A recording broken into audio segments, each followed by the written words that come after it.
Hello engineers, welcome to Xylem technical. അപ്പം നമ്മൾ tracer എക്സാമിന് വേണ്ടിയിട്ട് നമ്മുടെ നവംബർ 22 നടക്കാനിരിക്കുന്ന ട്രേസർ എക്സാമിന് വേണ്ടിയിട്ട് ഒരു ഹൈവേ എഞ്ചിനീയറിംഗിന്റെ PYQ സെഷനാണ്. PYQ അതുപോലെ തന്നെ ഇമ്പോർട്ടൻറ്റ് ക്വസ്റ്റ്യൻസിന്റെ ഒരു സെഷനാണ് നമ്മളിപ്പം ഇന്ന് ചെയ്യുന്നത്. ഓക്കെ, അപ്പം നിങ്ങൾ സിലബസ് നോക്കിയ ആൾക്കാർക്ക് ഓൾറെഡി അറിയാം. നമ്മുടെ ട്രാൻസ്പോർട്ടേഷൻ എഞ്ചിനീയറിംഗിന്റെ അകത്ത് അല്ലെ, ട്രാൻസ്പോർട്ടേഷൻ എഞ്ചിനീയറിംഗിന് ഒരു 8 മാർക്ക് എന്നുള്ള രീതിയിലാണ് നമ്മുടെ സിലബസിൽ പറഞ്ഞിട്ടുള്ളത്. അതിൽ ഹൈവേ എഞ്ചിനീയറിംഗിൽ പറഞ്ഞിട്ടുള്ള ഭാഗങ്ങൾ അല്ലെ ഏതൊക്കെയാണ്, നമ്മൾ ജസ്റ്റ് ആ ഒരു കാര്യങ്ങൾ നോക്കാം അല്ലെ. Road, development of roads, general principles of alignment, അതുപോലെ classification and construction of different types of roads അല്ലെ. അപ്പൊ ഇത്രയും കാര്യങ്ങൾ നമുക്ക് ബാക്കി ജോമെട്രിക് ഡിസൈനോ അങ്ങനത്തെ കാര്യങ്ങളൊന്നും ഇതിന്റെ അകത്ത്, ട്രാഫിക് എഞ്ചിനീയറിംഗ് ഒന്നും നമുക്ക് ഇതിന്റെ അകത്ത് മെൻഷൻ ചെയ്തിട്ടില്ല അല്ലെ. അപ്പൊ നമ്മൾ ജസ്റ്റ് ഒരു ജസ്റ്റ് ഓവർ ദ ടോപ്പില് കൂടെ നമ്മൾ ഹൈവേ എഞ്ചിനീയറിംഗിനെയാണ് നമ്മുടെ ഈ സിലബസിൽ മെൻഷൻ ചെയ്തിട്ടുള്ളത് അല്ലെ. അതുപോലെ നിങ്ങൾ റെയിൽവേ എഞ്ചിനീയറിംഗിന്റെ സിലബസ് കണ്ടിട്ടുണ്ടാവും, അത് കുറച്ചും കൂടി ആവറേജ് ആയിട്ട് പറഞ്ഞിട്ടുണ്ട്. അതുപോലെ തന്നെ ബ്രിഡ്ജിന്റെ കേസും നമുക്ക് സിലബസിൽ മെൻഷൻ ചെയ്തിട്ടുണ്ട് അല്ലെ. അപ്പൊ നമ്മൾ മെയിൻലി ഒരു 2-3 മാർക്കിനൊക്കെ നമ്മൾ പൊതുവേ ഈ ഒരു സിമ്പിൾ ആയിട്ടുള്ള കുറച്ച് ടോപ്പിക്സിന്റെ അകത്തുള്ള ക്വസ്റ്റ്യൻസ് നമുക്ക് വേണമെങ്കിൽ പ്രതീക്ഷിക്കാം. അപ്പൊ നമുക്ക് ജസ്റ്റ് അല്ലെ എന്തൊക്കെയാണ് റോഡ്, ഡെവലപ്മെന്റ് ഓഫ് റോഡ് അല്ലെ, അതുപോലെ എന്താണ് ആ റോഡ് ഡെവലപ്മെന്റ് ഹിസ്റ്ററി, അതുപോലെ ജനറൽ പ്രിൻസിപ്പിൾസ് ഓഫ് അലൈൻമെന്റ്, നമ്മൾ റോഡ് അലൈൻമെന്റ് നടത്തുന്ന സമയത്ത് നമ്മൾ ചെയ്യുന്ന കുറച്ച് കാര്യങ്ങൾ, സർവേകൾ ഉണ്ട്, അതുപോലെ തന്നെ കുറച്ച് നമ്മൾ ശ്രദ്ധിക്കുന്ന കുറച്ച് കാര്യങ്ങളൊക്കെ ഉണ്ട് അല്ലെ. അത് കഴിഞ്ഞിട്ട് ക്ലാസിഫിക്കേഷൻ, അതുപോലെ construction of different types off road, നമ്മൾ ഫ്ലെക്സിബിൾ റിജിഡ് പേയ്മെന്റ്സ്, അതുപോലെ ആ ഫ്ലെക്സിബിൾ പേയ്മെന്റ് തന്നെ പറയുന്ന ഡിഫറെന്റ് ടൈപ്സ്, അതുപോലെ റിജിഡ് പേയ്മെന്റ്സിൽ പറയുന്ന ഡിഫറെന്റ് ടൈപ്സ് ഓഫ് റോഡ്സ് അല്ലെ. അപ്പൊ അതിന്റെയൊക്കെ ഒരു കൺസ്ട്രക്ഷൻ ആ ഒരു സമയത്തൊക്കെ വരുന്ന കുറച്ച് കാര്യങ്ങൾ, കുറച്ച് കൺസ്ട്രക്ഷൻ സ്റ്റെപ്സും അതുമായിട്ട് ബന്ധപ്പെട്ടിട്ട് ഉള്ള കുറച്ച് ടെക്നിക്കൽ ടേംസ് ഒക്കെ ആണ് നമ്മുടെ സിലബസിൽ മെൻഷൻ ചെയ്തിട്ടുള്ളത്. ഓക്കെ, അപ്പൊ നമ്മൾ ഇന്ന് ഒരു 10 ക്വസ്റ്റ്യൻസ് ആണ് ഈ ഒരു സെഷനിൽ പറയാൻ ഉദ്ദേശിക്കുന്നത്. അത് കഴിഞ്ഞിട്ട് നമുക്ക് വീണ്ടും ഇനി ഈ പറഞ്ഞ പോലെ 2-2.5 മാസത്തോളം സമയം നമ്മുടെ കയ്യിലുണ്ട്. അപ്പൊ അതിന്റെ ഇടയിൽ നമ്മൾ ഓരോന്നായിട്ട് വീഡിയോസ്, റെയിൽവേന്റെ കേസിൽ, അതുപോലെ തന്നെ ബ്രിഡ്ജിന്റെ കേസിൽ, അതുപോലെ തന്നെ ഹൈവേയും എല്ലാം വരുന്ന രീതിയിലുള്ള കൂടുതൽ സെഷൻസ് നമ്മൾ ചെയ്യുന്നതായിരിക്കും. ഓക്കെ, അപ്പൊ നമുക്ക് ഫസ്റ്റ് ക്വസ്റ്റ്യനിലേക്ക് പോകാം അല്ലെ. ആദ്യം തന്നെ നമ്മൾ റോഡ് ഡെവലപ്മെന്റ് ഒക്കെയാണ് പറഞ്ഞിട്ടുള്ളത് അല്ലെ. അപ്പൊ നമുക്ക് ആദ്യം ആ ഒരു ഭാഗത്തു നിന്നുള്ള ക്വസ്റ്റ്യൻസിൽ നിന്ന് സ്റ്റാർട്ട് ചെയ്തിട്ട് പിന്നെ മുന്നോട്ടേക്ക് പോവാം. ഓക്കെ, അപ്പൊ നമ്മൾ ഫസ്റ്റ് പറയുന്നത് അല്ലെ എന്താണ്, മെക്കാഡം മെത്തേഡ്. മെക്കാഡം മെത്തേഡ് എന്ന് പറയുന്നത് ഒരു ടൈപ്പ്, നമ്മുടെ ഹിസ്റ്റോറിക്കലി നമ്മൾ ഇവോൾവ് ചെയ്ത് വന്ന സമയത്ത് അങ്ങനെ അവസാനം നമ്മൾ വന്ന് നിൽക്കുന്ന ഒരു ടൈപ്പ് ഓഫ് കൺസ്ട്രക്ഷൻ അല്ലെ. അതാണ് മെക്കാഡം മെത്തേഡ് എന്ന് പറയുന്നത് അല്ലെ. അപ്പൊ അതില് പറഞ്ഞിരിക്കുന്നത് എന്താണ്, ക്രോസ് സ്ലോപ്പ്, സബ്ഗ്രേഡിൽ പറഞ്ഞിട്ടുള്ള ക്രോസ് സ്ലോപ്പ് എത്രയാണെന്നാണ് ക്വസ്റ്റ്യൻ അല്ലെ. അപ്പൊ ഇവിടെ ബേസിക്കലി എന്താണ്, നമുക്ക് മെക്കാഡം പറയുന്നതിന് മുന്നേ തന്നെ വരുന്ന 1-2 കാര്യങ്ങൾ അല്ലെ. എന്തൊക്കെയായിരുന്നു, ട്രെസഗേ കൺസ്ട്രക്ഷൻ എന്ന് പറഞ്ഞൊരു കൺസ്ട്രക്ഷൻ ഉണ്ടായിരുന്നു അല്ലെ. ട്രെസഗേ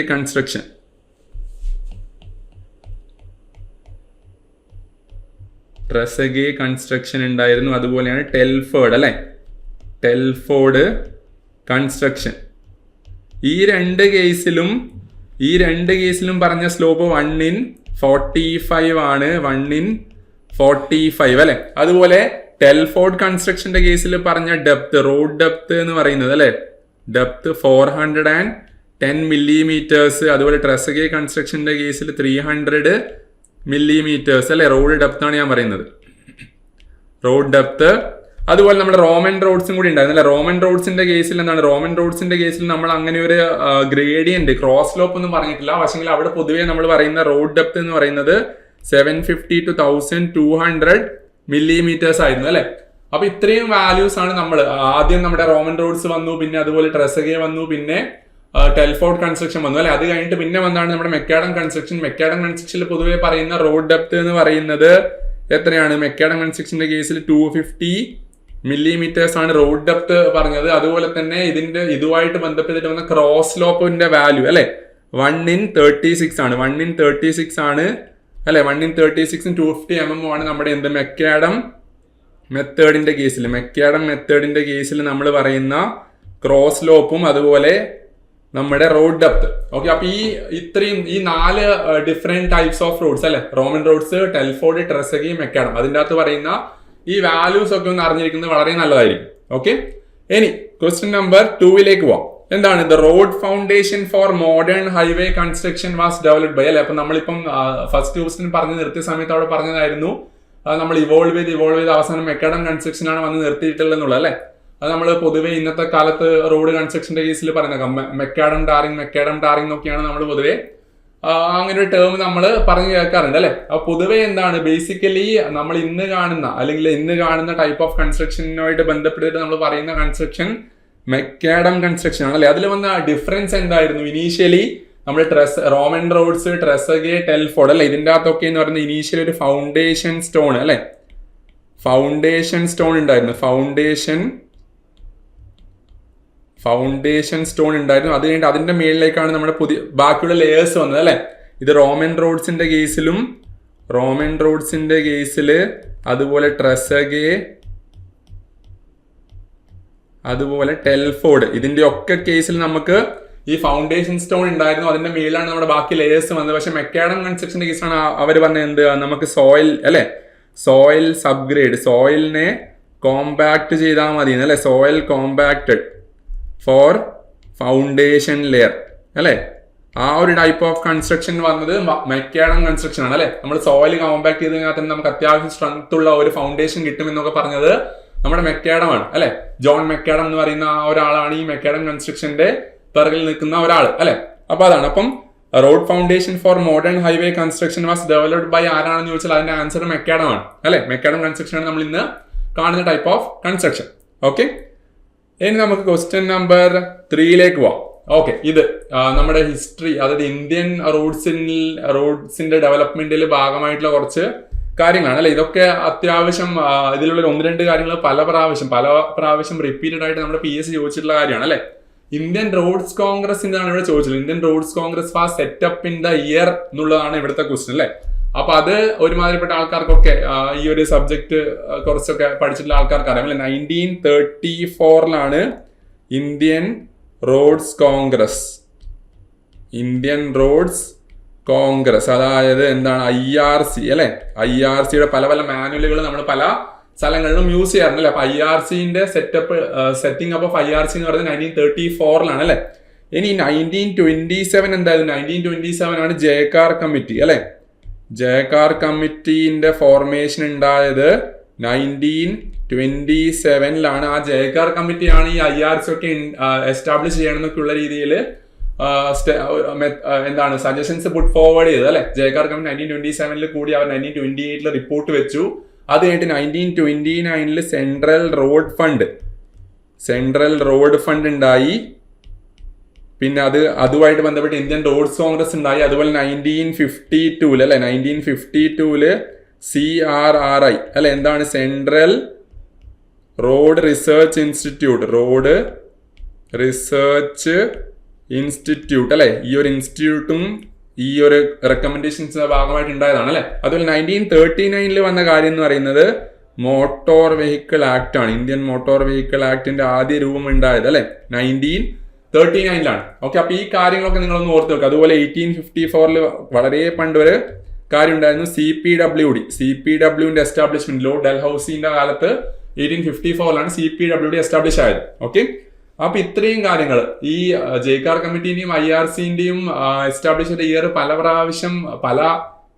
നമ്മുടെ കേരള PSC എന്ന് മാത്രമല്ല ഓൾ ഓവർ ഇന്ത്യ എല്ലാ PSCയിലും പല പ്രാവശ്യം വന്ന ക്വസ്റ്റ്യൻ ആണ്. ഓക്കെ, അതുകൊണ്ട് ആ 2 വാല്യൂസ് നിങ്ങൾ എന്തായാലും ഓർത്ത് വെക്കുക.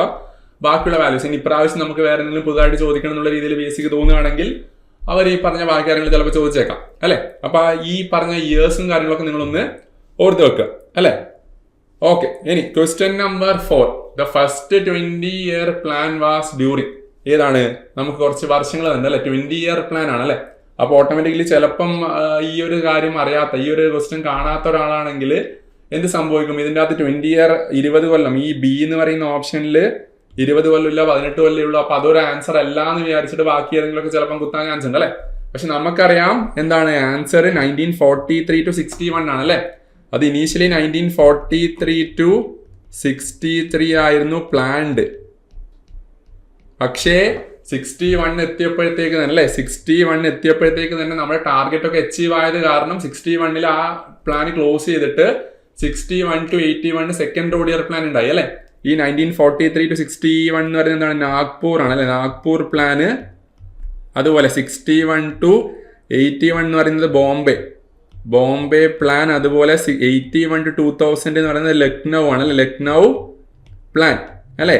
ഇനി നാഗ്പൂർ പ്ലാനായിട്ട് ബന്ധപ്പെട്ട് നമുക്ക് എന്താണ് പറയാനുള്ളത്? നാഗ്പൂർ പ്ലാനിൽ പറഞ്ഞ നാഗ്പൂർ പ്ലാനിൽ എന്താണ് 16 kilometres off road per 100 square kilometre area അല്ലെ. വെരി വെരി ഇമ്പോർട്ടൻ്റ് ആയിട്ടുള്ള ഒരു പോയിന്റ് ആണ്. അതായത് 100 സ്ക്വയർ കിലോമീറ്റർ ഏരിയയിൽ ഒരു 16 കിലോമീറ്റർ സ്ട്രെച്ചിലെങ്കിലും റോഡ് ഉണ്ടായിരിക്കണം എന്നാണ് നാഗ്പൂർ പ്ലാൻ പറഞ്ഞത് അല്ലെ. ആ ടാർഗറ്റ് ആണ് 1961 തന്നെ അറ്റൈൻ ചെയ്തതുകൊണ്ട് നമ്മൾ 1961 സെക്കൻഡ് റോഡ് ഇയർ പ്ലാൻ ആയ ബോംബെ റോഡ് പ്ലാനിലേക്ക് പോയത് അല്ലെ. അപ്പൊ ബോംബെ റോഡ് പ്ലാനിൽ പറഞ്ഞത് എന്തായിരുന്നു? ബോംബെ റോഡ് പ്ലാനിൽ ബോംബെ റോഡ് പ്ലാനിൽ പറഞ്ഞത് 32 kilometre per 100 square kilometre area, അതുപോലെ 1600 കിലോമീറ്റർ എക്സ്പ്രസ് വേ അല്ലെ. ഈ രണ്ട് കാര്യങ്ങളാണ് നമ്മുടെ ബോംബെ റോഡ് പ്ലാന്റെ കേസിൽ പറഞ്ഞത്. അതുപോലെ ലാസ്റ്റ് വരുന്നത് ലക്നൗ പ്ലാൻ അല്ലെ. ലക്നൗ പ്ലാന്റെ കേസിൽ പറഞ്ഞത് 82 kilometre per 100 square kilometre area, അതുപോലെ തന്നെ എന്താണ് 2000 അല്ലെ. 2000 ഇവിടെ 1600 ആയിരുന്നു, ഇവിടെ 2000 കിലോമീറ്റർ എക്സ്പ്രസ് വേ കൺസ്ട്രക്ഷൻ. 2000 കിലോമീറ്റർ എക്സ്പ്രസ് വേ കൺസ്ട്രക്ഷൻ അല്ലെ. അപ്പൊ ഇത്രയും കാര്യങ്ങൾ ഈ നാഗ്പൂർ പ്ലാനിന്റെ ഭാഗമായിട്ടുള്ള ടാർഗറ്റ്സ്, അതുപോലെ ബോംബെ പ്ലാനിന്റെ ഭാഗമായിട്ടുള്ള ടാർഗറ്റ്സ്, അതുപോലെ തന്നെ ലക്നൗ പ്ലാനിന്റെ ഭാഗമായിട്ടുള്ള ടാർഗറ്റ്സ് നിങ്ങളൊന്ന് ഓർത്ത് വെക്കുക. ഓക്കെ, ഇതിന്റെ ഭാഗമായിട്ട് ഒരു കുറച്ച് കാര്യങ്ങൾ പറയാനുണ്ട്, അത് നമുക്ക് അടുത്ത ക്വസ്റ്റിൽ നോക്കാം. ഓക്കെ, അതുപോലെ നാഗ്പൂർ പ്ലാനിൽ ഒന്നും കൂടി ഉണ്ടെന്നാണ് നമ്മൾ ഉദ്ദേശിച്ച പാറ്റേൺ അല്ലെ. നമ്മളെ റോഡ് നെറ്റ്വർക്കിന്റെ പാറ്റേൺ എന്ന് പറയുന്നത് star and grid pattern. Star and grid pattern, ഈ ഒരു കാര്യം കൂടി നാഗ്പൂർ പ്ലാനിന്റെ ഭാഗമായിട്ട് നിങ്ങളൊന്ന് ഓർത്ത് വെക്കുക. ഓക്കെ, ഇനി ക്വസ്റ്റ്യൻ നമ്പർ 5 പോവാം. ഇതാണ് അടുത്ത നമ്മുടെ റോഡ് പ്ലാൻസ് ആയിട്ട് ബന്ധപ്പെട്ട് വരുന്ന അടുത്ത ക്വസ്റ്റ്യൻ. എന്താണ്?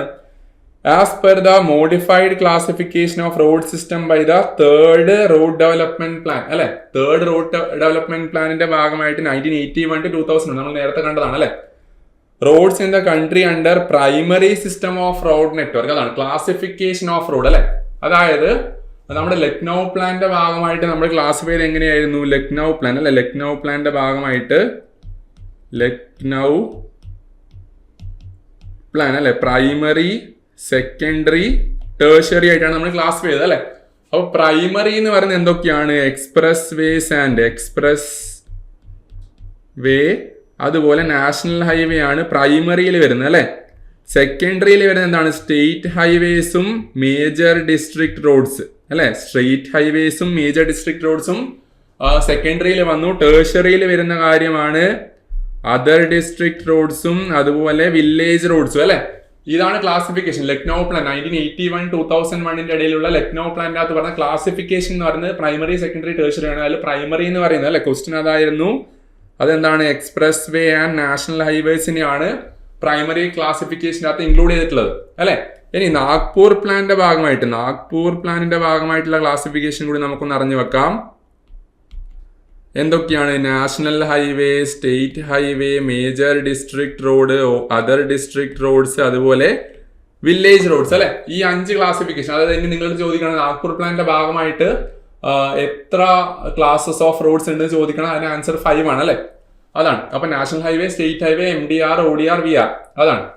നാഗ്പൂർ പ്ലാനിന്റെ സമയത്ത് എക്സ്പ്രസ് വേസിന്റെ കാര്യമൊന്നും നമ്മൾ ആലോചിച്ചിട്ടില്ലായിരുന്നു. അത് കാരണം എക്സ്പ്രസ് വേസിന്റെ ഒരു കാര്യം അവിടെ വരുന്നില്ല അല്ലെ. നമ്മൾ പിന്നെ ബോംബെ പ്ലാനിലേക്ക് എത്തിയപ്പോഴാണ് എക്സ്പ്രസ് വേ അല്ലെ 1600 കിലോമീറ്റർ എക്സ്പ്രസ് വേ എന്നൊക്കെ പറഞ്ഞത്. അത് കഴിഞ്ഞിട്ട് പിന്നെ നമ്മൾ ലക്നൗ പ്ലാനിലേക്ക് പോയപ്പോഴത്തേക്ക് ആ ക്ലാസിഫിക്കേഷൻ നമ്മൾ ഒന്നും കൂടി ഒന്ന് മാറ്റിമറിച്ചു അല്ലെ. പ്രൈമറി, സെക്കൻഡറി, ടേഴ്സറി എന്നുള്ള രീതിയിലേക്ക് നമ്മൾ ആ ഒരു ക്ലാസിഫിക്കേഷനെ കൊണ്ടുവന്നു. ഓക്കെ, ഇനി നമുക്ക് ക്വസ്റ്റ്യൻ നമ്പർ 6 പോവാം. എന്താണ്? സീക്വൻസ് അല്ലെ. നമ്മൾ അലൈൻമെന്റിൽ പറയുന്ന കാര്യമാണ്. അലൈൻമെന്റും റോഡ് സർവേയിലൊക്കെ പറയുന്ന കാര്യമാണ് അല്ലെ.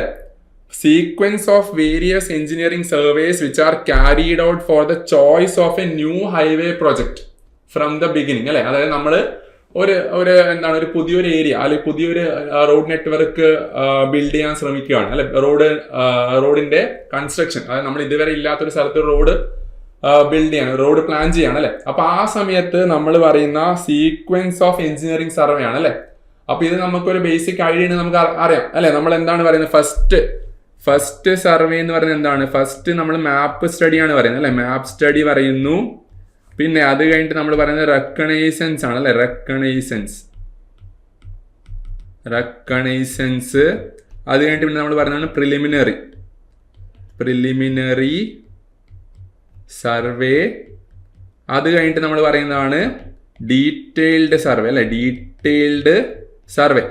അപ്പം നിങ്ങൾ ഈ ഒരു ഓർഡർ ആദ്യം പഠിച്ചു വെക്കുക. അതായത് ചിലപ്പോൾ ക്വസ്റ്റ്യനിൽ ഇങ്ങനെ ചോദിക്കാം, അതായത് ഈ 4 ഇതിന്റെ പ്രോപ്പർ ഓർഡർ എന്താണെന്നുള്ള രീതി ചോദിക്കാം. അല്ലെ, ആദ്യം മാപ്പ് സ്റ്റഡി. നമ്മൾ ഒരു ജസ്റ്റ് ആ ഒരു സ്ഥലത്ത് പോവാണ്ട് ആ ഒരു സ്ഥലത്തിന്റെ മാപ്പ് ഒക്കെ എടുത്ത് വെച്ചിട്ട് നമുക്ക് എങ്ങനെയൊക്കെ അലൈൻമെന്റ് കൊണ്ടുപോകാന്നുള്ള രീതിയിലുള്ള ഒരു ബേസിക് ഒരു റഫ് ആയിട്ടുള്ള സ്റ്റഡി നടത്തുന്നത് അല്ലെ.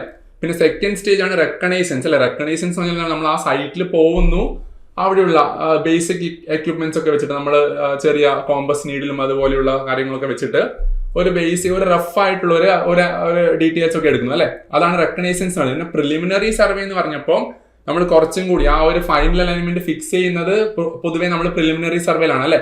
ആ കുറച്ചും കൂടി ഒരു ഡീറ്റെയിൽ ആയിട്ട് സർവേ ഒക്കെ നടത്തി നമ്മൾ ആ ഒരു അലൈൻമെന്റ് ഫിക്സ് ചെയ്യുന്നു അല്ലെ. പിന്നെ ഡീറ്റെയിൽഡ് സർവേയിൽ നമ്മൾ ആ ഫിക്സ് ചെയ്ത അലൈൻമെന്റ് വെച്ചിട്ട് നമ്മൾ അവിടെ പ്രോപ്പർ ആയിട്ടുള്ള ഇൻവെസ്റ്റിഗേഷൻ, സോയിൽ ഇൻവെസ്റ്റിഗേഷൻ അതുപോലെയുള്ള കുറച്ച് ഡീറ്റെയിൽഡ് ആയിട്ടുള്ള സർവേ അല്ലെ. അപ്പൊ അതിൻ്റെ അകത്തൊക്കെ വരുന്ന ഒരു ടൈപ്പ് ഓഫ് സർവേ ആണ് ഈ ലൊക്കേഷൻ സർവേ എന്ന് പറയുന്നത് അല്ലെ. ആ ഒരു ലൊക്കേഷന്റെ കൂടുതൽ ഡീറ്റെയിൽഡ് ആയിട്ടുള്ള ഒരു സർവേ ഒക്കെയാണ് നമ്മൾ പൊതുവെ ഈ ഒരു സർവേയിൽ ചെയ്യുന്നത് അല്ലെ. അപ്പൊ നമ്മൾ ഇവിടെ പറയുന്ന ഈ ഓർഡർ ഓഫ് സർവേ എന്തായിരിക്കും? ഫസ്റ്റ് എന്തായാലും മാപ്പ് സ്റ്റഡി ഇവിടെ പറഞ്ഞിട്ടില്ല, റെക്കഗ്നൈസൻസ് സർവേ ഫസ്റ്റ് വരണം അല്ലെ. റെക്കഗ്നൈസൻസ് സർവേ, പിന്നെ പ്രിലിമിനറി സർവേ വരും, പ്രിലിമിനറി സർവേ 2 അല്ലെ.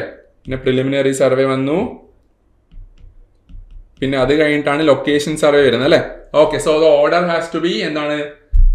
3 അല്ലെ, 3, 2, 1 അല്ലെ. ആ തിരിച്ചാണ് വരേണ്ടത് അല്ലെ. സോ 3, 2, 1 എന്ന് പറയുന്ന ഓപ്ഷൻ എന്ന് പറയുന്നത് ഓപ്ഷൻ ഡി ആണ് അല്ലെ. അപ്പൊ ആദ്യം റെക്കഗ്നൈസൻസ് സർവേ, പിന്നെ പ്രിലിമിനറി സർവേ, പിന്നെ ഡീറ്റെയിൽഡ് അല്ലെ ലൊക്കേഷൻ സർവേ അല്ലെ. അപ്പൊ അതാണ് നമ്മളിവിടെ കാണേണ്ട ഒരു ഓർഡർ അല്ലെ, ഓർഡർ ഓഫ് തിങ്സ് അല്ലെ. മാപ്പ് സ്റ്റഡി ചോദിക്കുകയാണെങ്കിൽ ആ മാപ്പ് സ്റ്റഡി എവിടെയാണ് വരുന്നത് എന്നുള്ളതും നിങ്ങൾക്കൊരു അഴി ഉണ്ടായിരിക്കണം അല്ലെ. ആ ഓർഡറാണ് മാപ്പ് സ്റ്റഡി, റെക്കഗ്നൈസൻസ്, പ്രിലിമിനറി സർവേ, അതുപോലെ ഡീറ്റെയിൽഡ് സർവേ. ഓക്കെ, അപ്പൊ ഈ ഒരു ഓർഡർ എന്തായാലും നിങ്ങൾ പഠിച്ചു വെക്കുക. ഒരു ഇമ്പോർട്ടന്റ് ആയിട്ടുള്ള ഒരു ഓർഡർ ആണ്.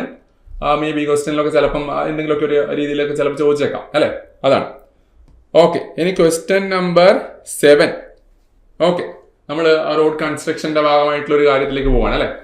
So which of the following is the correct statement? Correct statement ഏതാണെന്നാണ് ചോദിച്ചിട്ടുള്ളത്. On a national highway GSB may be used as അല്ലെ. GSB ആണ് അല്ലെ, GSB.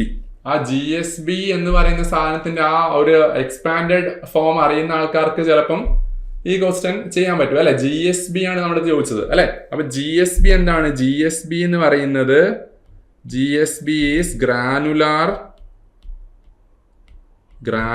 Sub base, granular sub base അല്ലെ. അപ്പൊ സബ് ബേസ് എന്നുള്ള സാധനം ആ പേരിന്റെ അകത്ത് തന്നെ ഉണ്ട് അല്ലെ. അപ്പൊ നമ്മൾ പൊതുവേ സബ് ബേസ് ആയിട്ട് യൂസ് ചെയ്യുന്ന ഒരു ലെയർ ആണ് ഈ granular sub base. GSB layer എന്നൊക്കെ കേൾക്കാറുണ്ട് അല്ലെ.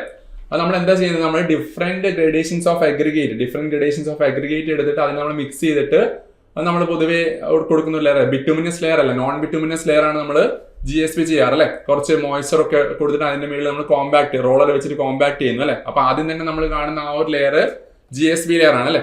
അപ്പൊ അതിന്റെ ഒരു ഫംഗ്ഷൻ ആയിട്ട് പറയുന്നത്, പിന്നെ അത് ഈ അല്ലെ നമ്മൾ സബ് ബേസ് ലെയർ അല്ലെ, സബ് ബേസ് ലെയർ ഒരു ഫംഗ്ഷൻ ആയിട്ട് പറയുന്നത് ഒന്ന് ലോഡ് ട്രാൻസ്ഫർ, ബേസ് ലെയറിൽ നിന്ന് സബ് ഗ്രേഡിലേക്ക് ലോഡ് ട്രാൻസ്ഫർ ഉണ്ട്, അതുപോലെ ഡ്രെയിനേജിന് വേണ്ടിയിട്ട് അല്ലെ. അപ്പൊ ഡ്രെയിനേജ് എന്ന് പറയുന്ന ഒരു ഫംഗ്ഷനും ഒരു കാര്യവും നമ്മുടെ സബ് ബേസ് ലെയറിന്റെ ഫംഗ്ഷൻ ആണ് അല്ലെ. അപ്പൊ അതുകൊണ്ട് തന്നെ ഇവിടുത്തെ ആൻസർ നമുക്ക് എന്തായിട്ട് എഴുതാം? National highway GSB may be used as എന്താണ്? സബ് ബേസ് ലെയർ ഇവിടെയുണ്ട്, അതുപോലെ ഡ്രെയിനേജ് ലെയർ അല്ലെ. ഡ്രെയിനേജ് ലെയർ ആയിട്ടും സബ് ബേസ് ലെയർ ആയിട്ടും കൊടുക്കുന്ന ഒരു ലെയർ എന്ന് പറയുന്നത് ഒരു ലെയർ ആണ് GSB ലെയർ അല്ലെ. അപ്പൊ GSB എന്ന് പറഞ്ഞാൽ ബേസിക്കലി എന്താണ്? നമ്മൾ അഗ്രിഗേറ്റ്സ് മാത്രം ഡിഫറെന്റ് പ്രപ്പോർഷൻസ് ഡിഫറെന്റ് ഗ്രഡേഷൻസിലുള്ള അഗ്രിഗേറ്റിനൊക്കെ മിക്സ് ചെയ്തിട്ട് നമ്മൾ ആ ഒരു ലെയർ ചെയ്ത് കോമ്പാക്ട് ചെയ്യുന്ന ആ ഒരു ലെയർ അല്ലെ. നമ്മൾ പൊതുവേ റോഡ് കൺസ്ട്രക്ഷൻ സമയത്ത് കാണുന്ന ആ ഒരു ലെയർ ബിറ്റുമിനസ്, അതായത് നമ്മൾ ബിറ്റുമിനൊന്നും യൂസ് ചെയ്യാണ്ട് നേരെ ഈ അഗ്രിഗേറ്റ്സ് മാത്രമുള്ള അതിന് കുറച്ച് മോയ്സ്ചർ ഒക്കെ തളിച്ചു കൊടുത്തിട്ട് നമ്മൾ കോമ്പാക്ട് ചെയ്യുന്ന ആ ഒരു ലെയറിനെയാണ് നമ്മൾ GSB എന്ന് പറയുന്നത് അല്ലെ. അപ്പൊ നമ്മളത് സബ് ബേസിലാണ് യൂസ് ചെയ്യുന്നത്, അതുപോലെ തന്നെ അതൊരു ഡ്രെയിനേജ് ലെയറും കൂടിയാണെന്നുള്ളതും കൂടി നിങ്ങളൊന്ന് ഓർത്ത് വെക്കുക അല്ലെ. അത് കഴിഞ്ഞിട്ട് നമുക്കൊരു ക്വസ്റ്റ്യൻ വരുന്നുണ്ട്, നമുക്ക് ആ ഡിഫറെന്റ് ലെയേഴ്സ് ഓഫ് പേയ്മെന്റ് ഒന്ന് നോക്കാം. ഓക്കെ, ഇവിടെ ബാക്കി എന്താ പ്രൈം കോട്ട് ടാക് കോട്ട് എന്നൊക്കെ പറഞ്ഞിട്ടല്ലേ, നമുക്ക് കാണാം അടുത്ത കേസ് നമുക്ക് കാണാം. Okay, question number 8 again construction അല്ലെ, കൺസ്ട്രക്ഷൻ ഓഫ് പേയ്മെന്റ് അല്ലെങ്കിൽ ക്ലാസസ് ഓഫ് പേയ്മെന്റ്സ് അല്ലെ, ടൈപ്സ് ഓഫ് പേയ്മെന്റ്സിൽ വരുന്ന കാര്യമാണ്. ഫ്ലെക്സിബിൾ പേയ്മെന്റും റിജിഡ് പേയ്മെന്റും നമ്മൾ ബേസിക്കലി പറയുന്ന ഒരു ക്ലാസിഫിക്കേഷൻ. ആദ്യം നമ്മൾ ക്ലാസിഫൈ ചെയ്യുന്നത് as flexible payment and rigid payment ആണ് അല്ലെ. ഫ്ലെക്സിബിൾ പേയ്മെന്റ് നമ്മൾ പൊതുവേ കാണുന്ന ബിറ്റുമിനസ് പേയ്മെന്റ് ഒക്കെ നമ്മൾ ഫ്ലെക്സിബിൾ പേയ്മെന്റ് ആണെന്ന് പറയുന്നു. അതുപോലെ കോൺക്രീറ്റ് ഇല്ലേ, കോൺക്രീറ്റ് സ്ലാബ് ഒക്കെ വെച്ചിട്ടുള്ള പേയ്മെന്റ് നമ്മൾ റിജിഡ് പേയ്മെന്റ് എന്ന് പറയുന്നു അല്ലെ. അതാണ്. അപ്പോൾ ഫ്ലെക്സിബിൾ പേയ്മെന്റിൽ wheel load distribution is by എന്താണെന്നാണ് ചോദിക്കുന്നത് അല്ലെ. Slab action directly to subgrade, grain to grain transfer, beam action അല്ലെ. അപ്പൊ ഇതിൽ ഏതാണ് നമ്മൾ പൊതുവെ പറയുന്നത്? സ്ലാബ് ആക്ഷൻ എന്ന് പറയുന്നത് സ്ലാബിന്റെ ആക്ഷൻ അല്ലെ. സ്ലാബ് ആക്ഷൻ നമ്മൾ പൊതുവെ പറയുന്നത് എവിടെയാ? സ്ലാബ് നമ്മളെ ഫ്ലെക്സിബിൾ പേയ്മെന്റിൽ വരുന്നേ ഇല്ല അല്ലെ. റിജിഡ് പേയ്മെന്റിന്റെ കേസിലാണ് നമ്മൾ സ്ലാബ് പറയുന്നത് അല്ലെ. ആ സ്ലാബ് ഡയറക്ട്ലി സബ്ഗ്രേഡോ അല്ലെങ്കിൽ സബ് ബേസിലേക്കൊക്കെ അല്ലെ, സബ് ബേസ് ചില കേസിൽ കൊടുക്കാറുണ്ട് അല്ലെ. നമ്മുടെ സബ് ബേസ് ലെയറിലേക്കൊക്കെ എന്താണ് ഡയറക്ട്ലി ആ സ്ലാബ് ആക്ഷൻ വെച്ചിട്ടാണ് നമ്മുടെ അല്ലെ, സ്ലാബ് ആക്ഷൻ വെച്ചിട്ടാണ് റിജിഡ് പേയ്മെന്റിന്റെ കേസ് അല്ലെ. Slab action is for rigid pavement അല്ലെ. ഇനി ഡയറക്ട്ലി ടു സബ്ഗ്രേഡ് എന്ന് പറഞ്ഞിട്ടുള്ള ഒരു കേസ് നമ്മൾ പൊതുവെ ഒരു അത്യാവശ്യം ക്വാളിറ്റി ഉള്ള റോഡ് ആണെങ്കിൽ എന്തായാലും ഒരു സബ് ബേസോ അല്ലെങ്കിൽ ബേസ് ലെയറോ ഒക്കെ ഉണ്ടാവും അല്ലെ. അപ്പൊ അതൊക്കെ കഴിഞ്ഞിട്ടാണ് നമ്മൾ സബ്ഗ്രേഡിലേക്ക് പോകുന്നത്. അല്ലാണ്ട് ഡയറക്ട്ലി ഒരു സബ്ഗ്രേഡിലേക്ക് പോകുന്ന ഒരു കേസ് എവിടെയും വരുന്നില്ല അല്ലെ. ഇനി ഗ്രെയിൻ ടു ഗ്രെയിൻ ട്രാൻസ്ഫർ അല്ലെ, അതിന് ബീം ആക്ഷൻ പറയാം. ബീം ആക്ഷൻ എന്ന് പറഞ്ഞാൽ ബീമിന്റെ മേളിലേക്ക് ലോഡ് വരുന്ന രീതിയിലുള്ള ട്രാൻസ്ഫർ ഒന്നും എന്തായാലും നമ്മുടെ പേയ്മെന്റ്സിന്റെ കേസിൽ നമ്മൾ പറയുന്നില്ല അല്ലെ. ഫ്ലെക്സിബിൾ പേയ്മെന്റ് ആയാലും റിജിഡ് പേയ്മെന്റ് ആയാലും നമ്മൾ അങ്ങനെ ഒരു രീതിയിലുള്ള കാര്യം പറയുന്നില്ല അല്ലെ. ഇനി ഗ്രെയിൻ ടു ഗ്രെയിൻ ട്രാൻസ്ഫർ എന്താണ്? ഗ്രെയിൻ ടു ഗ്രെയിൻ ട്രാൻസ്ഫർ എന്ന് പറഞ്ഞാൽ നമ്മൾ ഓരോ അഗ്രിഗേറ്റ് അല്ലെ, ഓരോ അഗ്രിഗേറ്റിൽ നിന്ന് ലോഡ് അടുത്ത അല്ലെ, ലോഡ് നെക്സ്റ്റ് അഗ്രിഗേറ്റിലേക്ക് പോകുന്ന രീതിയിൽ അല്ലെ. ഒരു അഗ്രിഗേറ്റ് അതിന്റെ താഴെ വേറൊരു അഗ്രിഗേറ്റ് അല്ലെ, അങ്ങനെ ഫ്രം അഗ്രിഗേറ്റ് ടു അഗ്രിഗേറ്റ് അല്ലെ. ആ ഒരു രീതിയിലാണ് നമ്മുടെ ലോഡ് ട്രാൻസ്ഫർ നടക്കുന്നത് അല്ലെ. അതാണ് നമ്മുടെ ഫ്ലെക്സിബിൾ പേയ്മെന്റ് ആ ഒരു എന്ത് കൊടുക്കുന്നത്, ആ ഒരു ഫ്ലെക്സിബിലിറ്റി കൊടുക്കുന്നത് അല്ലെ. ആ ഒരു അഗ്രിഗേറ്റിന്റെ മേളിലേക്ക് ലോഡ് വരുമ്പോൾ ചെറുതായിട്ട് അതൊന്ന് ഫ്ലെക്സ് ചെയ്യും, അതൊന്ന് ജസ്റ്റ് ഒന്ന് കംപ്രസ് ആവും. അപ്പൊ താഴെയുള്ള ലേയേഴ്സ് ഒക്കെ അതുപോലെ കംപ്രസ് ആവും അല്ലെ. ആ ഒരു ഫ്ലെക്സിബിലിറ്റി കൊണ്ടുവരുന്നത് ബേസിക്കലി ഈ ഒരു ഗ്രെയിൻ ടു ഗ്രെയിൻ ട്രാൻസ്ഫർ ആണ് അല്ലെ. നമ്മൾ ജസ്റ്റ് ഒരു എന്താ പറയുക, ഒരു പൂഴിയൊക്കെയുള്ള ഒരു സോയിലിന്റെ ഒരു ഏരിയയിൽ നമ്മൾ ചവിട്ടിയാൽ അല്ലെ, അത് കുറച്ചൊന്ന് താഴോട്ടേക്ക് പോകാറുണ്ട് അല്ലെ. സെയിം ആ ഒരു ഗ്രെയിൻ ടു ഗ്രെയിൻ ട്രാൻസ്ഫർ മെക്കാനിസത്തിന്റെ അകത്താണ് നമ്മുടെ ഫ്ലെക്സിബിൾ പേയ്മെന്റ് വർക്ക് ചെയ്യുന്നത് അല്ലെ. ആ ലോഡ് അവിടെ നിന്ന് എടുത്തു മാറ്റി കഴിഞ്ഞാൽ ഈ പറഞ്ഞ ആ ഫ്ലെക്സിബിൾ ലെയർ ആണ് അല്ലെ. അപ്പൊ ഫ്ലെക്സിബിൾ എന്ന് പറയുന്നതിന്റെ കാര്യം തന്നെ അതാണ്, തിരിച്ചത് അതിനൊരു ഇനീഷ്യൽ ഷേപ്പിലേക്ക് തിരിച്ചു വരുന്നതായിരിക്കും അല്ലെ. അപ്പൊ അതാണ് ഗ്രെയിൻ ടു ഗ്രെയിൻ ട്രാൻസ്ഫറിലേക്ക് കൂടിയാണ് ഫ്ലെക്സിബിൾ പേയ്മെന്റ്. ആ ലോഡ് ട്രാൻസ്ഫർ മെക്കാനിസം നിങ്ങൾ ഓർത്ത് വെക്കുക. ഫ്ലെക്സിബിൾ പേയ്മെന്റിന്റെ കേസിൽ ഗ്രെയിൻ ടു ഗ്രെയിൻ ട്രാൻസ്ഫർ ആണ്. അതുപോലെ റിജിഡ് പേയ്മെന്റിന്റെ കേസിൽ ക്വസ്റ്റനിൽ നിങ്ങളോട് ചോദിക്കുകയാണ്, റിജിഡ് പേയ്മെന്റ്സിന്റെ കേസിൽ വീൽ ലോഡ് ഈസ് ഡിസ്ട്രിബ്യൂട്ടഡ് ആണെങ്കിൽ ആ കേസിൽ ബൈ സ്ലാബ് ആക്ഷൻ ആണ്. പക്ഷേ എങ്കിൽ നമ്മുടെ ഫ്ലെക്സിബിൾ പേയ്മെന്റിന്റെ കേസിൽ അവിടെ ഗ്രെയിൻ ടു ഗ്രെയിൻ ട്രാൻസ്ഫർ ആണ് വരുന്നത്. ഓക്കെ, അപ്പൊ ഇവിടുത്തെ ആൻസർ എന്താണ്? By grain to grain transfer അല്ലെ. ഫ്ലെക്സിബിൾ പേയ്മെന്റ് ആണ് ചോദിച്ചിട്ടുള്ളത് അല്ലെ. So wheel load is distributed by grain to grain transfer അല്ലെ. അതാണ് അവിടെ വരുന്ന ആൻസർ. ഇനി question number 9 in highway construction അല്ലെ. എഗെയിൻ ഹൈവേ കൺസ്ട്രക്ഷന്റെ ഒരു ക്വസ്റ്റ്യൻ ആണ്. റോളിംഗ് സ്റ്റാർട്ട്സ് ഫ്രം, അതായത് നമ്മളെ റോഡ് റോളർ അല്ലെ, റോഡ് റോളറിന്റെ ആ ഒരു എന്താണ് ആ മൂവ്മെന്റ് സ്റ്റാർട്ട് ചെയ്യുന്ന എവിടുന്നാന്ന് ചോദിക്കുന്നത് അല്ലെ. നമുക്ക് ബേസിക്കലി ഒരു റോഡ് ഉണ്ട്, പൊതുവെ നമ്മളെ കേമ്പർ ഒക്കെ കൊടുത്തിട്ട് അല്ലെ. കേമ്പർ എന്ന് പറഞ്ഞാൽ എന്താണ്? ആ ഒരു ക്രോസ് ലോപ്പ് അല്ലെ, ആ ഡ്രെയിനേജിന് വേണ്ടി കൊടുക്കുന്ന ആ ഒരു ക്രോസ് ലോപ്പിനാണ് നമ്മൾ കേമ്പർ എന്ന് പറയുന്നത് അല്ലെ. സോ ആ കേമ്പർ കൊടുത്തു കഴിഞ്ഞിട്ട് റോഡ് റോളർ ഞാൻ ഏകദേശം ഇങ്ങനെ വരക്കുന്നു. ഓക്കെ, റോഡ് റോളർ അല്ലെ. റോഡ് റോളർ ഇത് എവിടുന്നാണ് സ്റ്റാർട്ട് ചെയ്യുന്നതാണ് ചോദിക്കുന്നത്. ആ ഒരു എന്താണ് നമ്മളൊരു ഇതിന്റെ പ്ലാന്, ഇത് ക്രോസ് സെക്ഷൻ ആണ്, ഇത് അതിന്റെ പ്ലാൻ അല്ലെ. അപ്പൊ റോഡ് റോളർ നമ്മൾ ഈ ഒരു എൻഡിൽ നിന്ന് സൈഡിൽ നിന്നാണോ സ്റ്റാർട്ട് ചെയ്യുന്നത് അതോ സെൻട്രൽ നിന്നാണോ സ്റ്റാർട്ട് ചെയ്യുന്നതാണ് ക്വസ്റ്റ്യൻ അല്ലെ. അപ്പൊ ബേസിക്കലി നമ്മൾ പറയുന്നത് എന്താണ്? റോഡ് റോളറിന്റെ കേസിൽ നമ്മൾ ഹൈവേ കൺസ്ട്രക്ഷനിൽ റോളിംഗ് സ്റ്റാർട്ട് ചെയ്യുന്നത് സൈഡിൽ നിന്നാണ്. ഓക്കെ, സൈഡിൽ നിന്ന് സ്റ്റാർട്ട് ചെയ്തിട്ട് സെന്ററിലേക്ക് പ്രൊസീഡ് ചെയ്യാണ് ചെയ്യുന്നത്. ഓക്കെ, സോ അത് നിങ്ങൾ ഓർത്ത് വെക്കുക. അതായത് റോളിംഗ് ഓപ്പറേഷൻ സ്റ്റാർട്ട് ചെയ്യുന്നത് സൈഡിൽ നിന്നാണ്, അത് കഴിഞ്ഞിട്ട് നമ്മൾ സെന്ററിലേക്ക് പോവുക ചെയ്യുന്നത്. ഓക്കെ, സോ ഗ്രാജുവലി ആ സെന്ററിലുള്ള ആ ഒരു കേമ്പർ സംരക്ഷിക്കപ്പെടാൻ വേണ്ടിയിട്ടുള്ള ഒരു രീതിയാണ് ആ പറയുന്നത്. അതായത് നമ്മൾ സൈഡിൽ നിന്ന് സ്റ്റാർട്ട് ചെയ്ത് സെന്ററിലേക്കാണ് ഗ്രാജുവലി അല്ലെ, സെന്ററിലേക്ക് ഗ്രാജുവലി ആ ഒരു മൂവ്മെന്റ് ആദ്യം നമ്മൾ ഈ ഒരു ലെയർ ഈ ഒരു ഡയറക്ഷനിൽ ഇങ്ങനെ പോകുന്നു, അത് കഴിഞ്ഞിട്ട് അവിടെ നിന്ന് തിരിച്ചിങ്ങനെ അടുത്ത ലെയറിലേക്ക് വരുന്നു അല്ലെ. അങ്ങനെ മെല്ലെ മെല്ലെ നമ്മൾ ഗ്രാജുവലി സെന്ററിലേക്ക് നീങ്ങുന്നതാണ്. ഓക്കെ, സോ ആ rolling operation starts from the side, അതുപോലെ proceeds to the centre. Okay, so അതാണ് ഹൈവേ കൺസ്ട്രക്ഷന്റെ കേസിൽ റോളിംഗിന്റെ ഒരു മെത്തഡോളജി എന്ന് പറയുന്നത്. ഓക്കെ, അതുകൊണ്ട് അത് നിങ്ങൾ ഓർത്ത് വെക്കുക. ഇവിടെ വരുന്ന എന്താണ്? സൈഡ്സിൽ നിന്ന് സ്റ്റാർട്ട് ചെയ്ത് സെന്ററിലേക്ക് പ്രൊസീഡ് ചെയ്യുന്നുള്ളതാണ്. ഓക്കെ, ഇനി ലാസ്റ്റ് ക്വസ്റ്റ്യൻ, ഇന്നത്തേക്കുള്ള ലാസ്റ്റ് ക്വസ്റ്റ്യൻ ആണ്. Bottom most layer of payment is known as അല്ലെ. നമ്മളപ്പോ ഇതിന്റെ കൂട്ടത്തിൽ കുറച്ച് കാര്യങ്ങൾ പറയാം അല്ലെ. അപ്പൊ നമുക്ക് ഒരുമാതിരിപ്പെട്ട ആൾക്കാർക്കൊക്കെ ഒരു ബേസിക് ട്രാൻസ്പോർട്ടേഷൻ അറിയുന്ന ആൾക്കാർക്കൊക്കെ സിമ്പിൾ ആയിട്ടൊരു ക്വസ്റ്റ്യൻ ആണ് അല്ലെ. Bottom most layer of the payment is known as. Bottom most layer എന്താണ്? ബോട്ടം മോസ്റ്റ് ലെയർ എന്ന് പറയുന്നത് അല്ലെ, അതായത് നമ്മൾ നേരത്തെ ജസ്റ്റ് പറഞ്ഞ മെക്കാഡത്തിന്റെ അകത്ത് പറഞ്ഞതുപോലെ എന്താണ്? സോയിൽ ലെയർ അല്ലെ, സോയിൽ ലെയറിനെ കോമ്പാക്ട് ചെയ്യുന്നു, സോയിൽ ലെയർ കോമ്പാക്റ്റഡ്, അതിന് നമ്മൾ പറയുന്ന പേരാണ് സബ്ഗ്രേഡ് അല്ലെ, സബ് ഗ്രേഡ്. അതായത് ഒരു ബേസിക്കലി ഒരു റോഡിന്റെ ഒരു ഫൗണ്ടേഷൻ ആണെന്ന് വേണമെങ്കിൽ നമുക്ക് പറയാം അല്ലെ. ആ സബ്ഗ്രേഡ് ലെയറിനാണ് നമ്മൾ ബേസിക്കലി ഒരു ഫൗണ്ടേഷൻ ലെയർ എന്ന് പറയുന്നത് അല്ലെ. So bottom most layer subgrade, പിന്നെ നമ്മൾ അതിന്റെ മുകളിൽ നേരത്തെ പറഞ്ഞ സബ് ബേസ് അല്ലെ, GSBന്റെ കേസിലൊക്കെ പറഞ്ഞ ആ സബ് ബേസ് ലെയർ വരുന്നു, പിന്നെ അതിന്റെ മുകളിൽ ബേസ് കോഴ്സ് വരുന്നു, പിന്നെ അതിന്റെ മുകളിൽ നമ്മൾ പറയുന്നത് എന്താണ്, വിയറിംഗ് കോഴ്സ് അല്ലെ, വിയറിംഗ് കോഴ്സ് അല്ലെങ്കിൽ സർഫസ് കോഴ്സ് എന്നൊക്കെ പറയും, വിയറിംഗ് കോഴ്സ് അല്ലെ, അതാണ്. ഇനി ഈ 4 കോഴ്സ് വന്നു. അപ്പൊ ടോപ്പ് മോസ്റ്റ് വിയറിംഗ് ആണ്, പിന്നെ ബേസ് കോഴ്സ് വന്നു, പിന്നെ സബ് ബേസ് വന്നു, പിന്നെ സബ് ഗ്രേഡ് വന്നു അല്ലെ. അപ്പൊ ലോഡ് ട്രാൻസ്ഫർ നമ്മൾ പറഞ്ഞ പോലെ ഗ്രെയിൻ ടു ഗ്രെയിൻ ട്രാൻസ്ഫർ ആണ്. അതുപോലെ തന്നെ എന്താണ്, നമ്മുടെ വീൽ ലോഡിൽ നിന്ന് നമ്മുടെ ലോഡ് ട്രാൻസ്ഫർ മെക്കാനിസം പോകുന്നത് അല്ലെ, ഒരു ഗ്രാജുവലി ഏരിയ കൂടി വന്നിട്ട് ഒരു കോൺ അല്ലെ, ഫ്രസ്റ്റം ഓഫ് ദ കോൺ അല്ലെ, ആ ഒരു കോണിന്റെ ഒരു മുറിച്ചു മാറ്റിയ കോണിന്റെ ഷേപ്പിലാണ് ആ ഒരു ലോഡ് ട്രാൻസ്ഫർ ഒക്കെ പോകുന്നത് അല്ലെ. അപ്പൊ ആ കാര്യം എന്താണ്, അപ്പൊ ഓട്ടോമാറ്റിക്കലി സ്ട്രെസ്സസ് പൊതുവെ ഏറ്റവും മുകളിലായിരിക്കും കൂടുതൽ അല്ലെ. സ്ട്രെസ്സസ് എന്ന് പറഞ്ഞാൽ എന്താണ്, ലോഡ് ബൈ ഏരിയ ആണ് അല്ലെ. അപ്പൊ ഇവിടെ ഓട്ടോമാറ്റിക്കലി കാണാൻ പറ്റും ഏരിയ കുറവ് വിയറിംഗ് കോഴ്സിന്റെ ഒക്കെ ആ ഒരു ഭാഗത്താണ് അല്ലെ. അപ്പൊ ഓട്ടോമാറ്റിക്കലി ലോഡ് ബൈ ഏരിയ എന്ന് പറയുന്ന വാല്യൂ കൂടുന്നത്, അത് സ്ട്രെസ് കൂടുതലാണ് വിയറിംഗ് കോഴ്സിലായിരിക്കും. അതുകൊണ്ട് വിയറിംഗ് കോഴ്സിൽ നമ്മൾ യൂസ് ചെയ്യുന്ന മെറ്റീരിയൽ ഭയങ്കര ക്വാളിറ്റി മെറ്റീരിയൽ ആയിരിക്കണം എന്ന് പറയുന്നത് അല്ലെ. ബെസ്റ്റ് ക്വാളിറ്റി മെറ്റീരിയൽസ് എപ്പോഴും യൂസ് ചെയ്യുന്നത് ടോപ്പ് മോസ്റ്റ് ലെയറിലായിരിക്കണം. ഈ പറഞ്ഞ പോലെ സ്ട്രെസ്സസ് കോൺസെൻട്രേഷൻ കൂടുതലായതുകൊണ്ട് താഴോട്ടേക്ക് പോകുന്നതിനനുസരിച്ചിട്ട് ക്വാളിറ്റി കുറച്ച് താഴോട്ടേക്ക് പോയാലും കുഴപ്പമില്ല അല്ലെ. നമ്മുടെ റിക്വയർഡ് സ്പെസിഫിക്കേഷൻ അകത്ത് നിൽക്കണം, പക്ഷെ എന്നാലും ബെസ്റ്റ് ക്വാളിറ്റി എപ്പോഴും നമ്മുടെ സർഫസ് ലെയറിൽ യൂസ് ചെയ്യുന്നത് ബെസ്റ്റ് ക്വാളിറ്റി മെറ്റീരിയൽസ് ആയിരിക്കണം വിയറിംഗ് കോഴ്സിലൊക്കെ യൂസ് ചെയ്യുന്നത്. ഓക്കെ, പിന്നെ ഇവിടെ വരുന്ന കാര്യമാണ് നമ്മുടെ prime coat, tack coat, seal coat അല്ലെ. പ്രൈം കോട്ട്,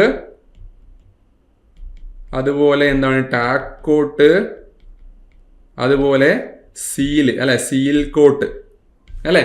പ്രൈം കോട്ട് പൊതുവെ എവിടെയാണ് വരുന്നത്, നമ്മൾ നേരത്തെ പറഞ്ഞതുപോലെ അല്ലെ, ഈ ഒരു സബ് ബേസ് കോഴ്സ്. അത് ഞാൻ എക്സാക്ട് ആയിട്ട് അതിന്റെ ഡെഫിനിഷൻ പറയാം. അതായത് പ്രൈം കോട്ട് നമ്മൾ പൊതുവെ പറയുന്നത് when non bituminous surface, non bituminous surface on bituminous surface അല്ല, തിരിച്ചാണ് എഴുതുന്നത് അല്ലെ, നോൺ ബിറ്റുമിനസ് അല്ല, bituminous surface on non bituminous അല്ലെ. ആ ഒരു ഓർഡർ അങ്ങനെയാണ് വരുന്നത്, ബിറ്റുമിനസ്. അതായത് നമ്മളിവിടെ പറഞ്ഞ സബ് ബേസ് കോഴ്സ് എന്ന് പറയുന്നത് പൊതുവെ ഒരു നോൺ ബിറ്റുമിനസ് സർഫസ് ആയിരിക്കും എന്ന് പറഞ്ഞു അല്ലെ. അപ്പൊ അതിന്റെ മേളിൽ നമ്മളൊരു ബേസ് കോഴ്സ്, ഒരു ബിറ്റുമിനസ് ലെയർ ഉള്ള ഒരു ബിറ്റുമിനസ് ആയിട്ടുള്ള ഒരു ലെയർ കൊടുക്കുകയാണെങ്കിൽ അവിടെ നമ്മൾ കൊടുക്കുന്നത് പ്രൈം കോട്ട് ആയിരിക്കും. അതായത് when bituminous layer is to be applied on a non bituminous layer അല്ലെ. ഇനി ടാക്ക് കോട്ട് എന്ന് പറയുന്നത് when a bituminous layer provided on another bituminous layer, അങ്ങനെയുള്ള ഒരു കേസിലാണ് നമ്മൾ ടാക്ക് കോട്ട് കൊടുക്കുന്നത്. ഓക്കെ, അതായത് ഒരു ബിറ്റുമിനസ് ലെയർ ഓൾറെഡി അവിടെ ഉണ്ട്, അതിന്റെ മേളിൽ നമ്മൾ ഈ പറഞ്ഞതുപോലെ അതിന്റെ മേളിലേക്ക് നമ്മൾ പുതിയൊരു ബിറ്റുമിനസ് ലെയർ കൊടുക്കണം. അതായത് നമ്മൾ പൊതുവെ ഒരു എക്സാമ്പിൾ ആയിട്ട് നമ്മൾ പറയുകയാണെങ്കിൽ ഒരു റിപ്പയർ വർക്കിലൊക്കെ അല്ലെ, അതായത് ഒരു അല്ലെങ്കിൽ ഓവർലൈൻ്റെ കേസിൽ ഓൾറെഡി അവിടെ ബിറ്റുമിനസ് ലെയർ ഉണ്ട്, അതിന്റെ മേളിൽ നമ്മൾ പുതിയൊരു ബിറ്റുമിനസ് ലെയർ കൊടുക്കുകയാണ് അല്ലെ. അപ്പൊ അങ്ങനെയൊക്കെയുള്ള കേസിൽ നമ്മൾ എന്താണ് പൊതുവേ കൊടുക്കുന്നത് ടാക്ക് കോട്ടാണ്. ആ ഒരു കാര്യം നിങ്ങൾ ഓർത്ത് വെക്കുക. ഓക്കെ, പിന്നെ ലാസ്റ്റ് പറഞ്ഞത് സീൽ കോട്ട് അല്ലെ. സീൽ കോട്ട് പൊതുവേ നമ്മൾ ഫോർ സീലിംഗ് ഓഫ് ആണ്, for sealing off the surface, അതായത് ഒരു ഇംപർവിയസ് ലെയർ ആക്കി മാറ്റാൻ വേണ്ടി, നമ്മുടെ വാട്ടർ ഒന്നും പെനിട്രേറ്റ് ചെയ്ത് പോകാണ്ടിരിക്കാൻ വേണ്ടിയിട്ട് നമ്മൾ കൊടുക്കുന്ന ഒരു ലെയർ ആണ് സീൽ കോട്ട് എന്ന് പറയുന്നത്. ഓക്കെ, അപ്പൊ ഈ ഒരു 4 layer sub grade, sub base, base course, wearing course എവിടെയൊക്കെയാണ് നിങ്ങൾ അറിഞ്ഞു വെക്കുക. അതുപോലെ തന്നെ prime coat, tack coat, seal coat ഇത് എവിടെയൊക്കെയാണെന്നുള്ളത് നിങ്ങളൊന്ന് അറിഞ്ഞു വെക്കുക. ഓക്കെ, അപ്പൊ ആ ഒരു റോഡിന്റെ ക്രോസ് സെക്ഷൻ അല്ലെങ്കിൽ അതിന്റെ ഒരു സ്ട്രക്ചറിൽ വരുന്ന ഇമ്പോർട്ടന്റ് ആയിട്ടുള്ള കുറച്ച് കാര്യങ്ങളാണിത്. ഓക്കെ, അപ്പൊ ഇത് നിങ്ങളൊന്ന് അറിഞ്ഞു വെക്കുക അല്ലെ. നമ്മളപ്പം ഈ നമ്മൾ എടുത്ത സിലബസുമായിട്ട് ബന്ധപ്പെട്ട ഒരു 10 ക്വസ്റ്റ്യൻസ് ഞാനിപ്പം ഇന്ന് ചെയ്തിട്ടുണ്ട്. അതായത് നമ്മൾ ആ ഒരു സിലബസുമായിട്ട് ബന്ധപ്പെടുത്തിയിട്ട് തന്നെയാണ് ഈ ക്വസ്റ്റ്യൻസ് അല്ലെ, റോഡ് കൺസ്ട്രക്ഷൻ, അതുപോലെ നമ്മൾ പൊതുവെ ഹിസ്റ്ററി പറയുന്നത്, അതുപോലെ തന്നെ ഉള്ള കുറച്ച് കാര്യങ്ങൾ അല്ലെ. അപ്പൊ നമുക്ക് ഇതുപോലെ തന്നെ ഒരു നെക്സ്റ്റ് ഒരു 2 മന്ത്സിന്റെ ഇടയ്ക്ക് നമുക്ക് ഇനി വീണ്ടും ട്രാൻസ്പോർട്ടേഷനായിട്ട് ബന്ധപ്പെടുത്തിയിട്ട് നമുക്ക് ആ ഒരു ഫുൾ സിലബസ് കവർ ചെയ്യുന്ന രീതിയിലുള്ള പ്രീവിയസ് ഇയർ ക്വസ്റ്റ്യൻ ഡിസ്കഷൻസ് അല്ലെങ്കിൽ ഇമ്പോർട്ടന്റ് ക്വസ്റ്റ്യൻ ഡിസ്കഷനുമായിട്ട് നമുക്ക് ഇനിയും കാണാം. ഓക്കെ, അപ്പൊ തൽക്കാലം ഞാൻ ഈ ഒരു സെഷൻ ഇവിടെ നിർത്തുകയാണ്. ഓക്കെ, അപ്പൊ നമ്മുടെ ട്രേസർ എക്സാമിന്റെ ഡേറ്റ് വന്ന് നിങ്ങളെല്ലാം അറിഞ്ഞിട്ടുണ്ടാവും അല്ലെ. നമ്മുടെ നവംബർ 20 22 അല്ലെ, നവംബർ 22 ആ ഒരു എക്സാമിന് ഡേറ്റ് വന്നിട്ടുള്ളത്. നമ്മൾ ഓൾറെഡി ട്രേസർ ബാച്ച് റണ്ണിങ് ഉണ്ട്. നമുക്ക് റെക്കോർഡഡ് ക്ലാസ്സുകളാണ്. നമ്മൾ ഈ പറയുന്ന സബ്ജക്റ്റുകളൊക്കെ ടോപ്പിക്സുകളൊക്കെ റെക്കോർഡഡ് ക്ലാസ്സുകളായിട്ടായിരിക്കും നിങ്ങളുടെ മുന്നിലേക്ക് എത്തുന്നുണ്ടാവുക. അതുകൂടാതെ തന്നെ ലൈവ് ഡിസ്കഷൻസ്, പ്രീവിയസ് ഇയർ ക്വസ്റ്റിന്റെ ഡിസ്കഷൻസ് ഉണ്ടാകുന്നതായിരിക്കും. പിന്നെ അതുപോലെ തന്നെ ഡൗട്ട് ക്ലിയറൻസ് സെഷൻസ് ഒക്കെ നമ്മൾ പ്രൊവൈഡ് ചെയ്യുന്നതായിരിക്കും. അപ്പോൾ നമുക്ക് ഏകദേശം ഒരു 70-75 ദിവസം, അല്ലെ ഒരു 2 മാസത്തിന്റെ കുറച്ച് മേളിൽ, ഓണം നിങ്ങൾ ഇനിയിപ്പോൾ എന്തായാലും ഓണം ഒക്കെ കഴിഞ്ഞ് ഒന്ന് സ്റ്റാർട്ട് ചെയ്ത് കഴിഞ്ഞാൽ ഒരു 2 മാസത്തെ സമയം നമുക്ക് എന്തായാലും ഈ ഒരു എക്സാമിനുണ്ട്. നമ്മൾ വലിയ കോംപ്ലിക്കേറ്റഡ് ആയിട്ടുള്ള ക്വസ്റ്റ്യൻ ഒന്നും ഇതിനകത്ത് എന്തായാലും പ്രതീക്ഷിക്കുന്നില്ല. ഒരു 2 മാസത്തെ പ്രിപ്പറേഷൻസ് ഉണ്ട്. നല്ല വൃത്തിയായിട്ട് ചിട്ടയായുള്ള പ്രിപ്പറേഷൻ കൊണ്ട് തന്നെ നിങ്ങൾക്ക് വേണമെങ്കിൽ ഈ ഒരു എക്സാം നല്ല ഈസി ആയിട്ട് ക്രാക്ക് ചെയ്യാൻ പറ്റുന്നതായിരിക്കും. ഓക്കെ, അപ്പം ഈ ഒരു കോഴ്സിൽ ജോയിൻ ചെയ്യുന്ന ആൾക്കാർ ഈ ഒരു ട്രേസർ കോഴ്സിൽ ജോയിൻ ചെയ്യാവുന്നതാണ്. 1499 ആണ് നമ്മുടെ ഒരു പ്രൈസ് എന്ന് പറയുന്നത്. ഓക്കെ, ഈ ഒരു കോഴ്സിന്റെ പ്രൈസ് എന്ന് പറയുന്നത് 1499 ആണ്. അതുപോലെ തന്നെ നമ്മുടെ ഓണം ഓഫറായിട്ട് ഒരു 10% അഡീഷണൽ ഡിസ്കൗണ്ട് ഒക്കെ നിങ്ങൾക്ക് ഇതിന്റെ മേളിൽ കിട്ടുന്നതായിരിക്കും. അതുകൊണ്ട് പെട്ടെന്ന് തന്നെ നിങ്ങൾ എല്ലാവരും ജോയിൻ ചെയ്യുക. നമ്മുടെ ഇന്നത്തെ ഡിസ്കഷൻ, നമ്മൾ ഹൈവേ എഞ്ചിനീയറിംഗിന്റെ ഡിസ്കഷൻ 10 ദിവസം നമ്മൾ കംപ്ലീറ്റ് ചെയ്തിട്ടുണ്ട്. അപ്പം നമ്മൾ ഇനി വീണ്ടും ഇതുപോലത്തെ ക്ലാസ്, ഇതുപോലെയുള്ള ഡിസ്കഷൻസ് ചെയ്യുന്നതായിരിക്കും ബാക്കിയുള്ള ടോപ്പിക്സുമായിട്ട്. ട്രാൻസ്പോർട്ടേഷൻ്റെ അകത്ത് വരുന്ന റെയിൽവേ, അതുപോലെ തന്നെ ബ്രിഡ്ജിന്റെ ഒക്കെ ഡിസ്കഷൻസ് നമ്മൾ ചെയ്യുന്നതായിരിക്കും. ഓക്കെ, അപ്പോൾ എല്ലാവർക്കും താങ്ക് യു.